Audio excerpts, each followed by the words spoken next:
Hi guys, in this video I will show you how to turn off notifications for Facebook events on PC. What you need to do. But before that, if you find this video is helpful, please subscribe to my channel and give a like. Okay, how to turn off notifications for Facebook events on PC.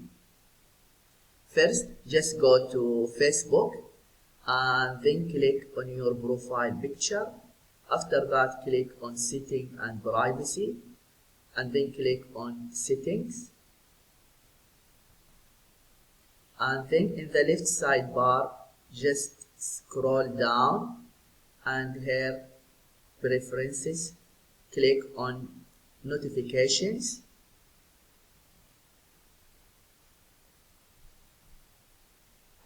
and then just scroll down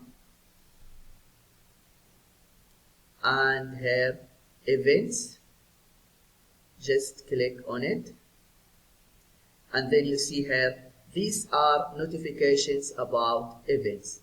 All allow notifications on Facebook.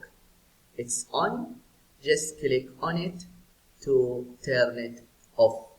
Yeah, this is what you need to do if you want to know how to turn off notifications for Facebook events on PC.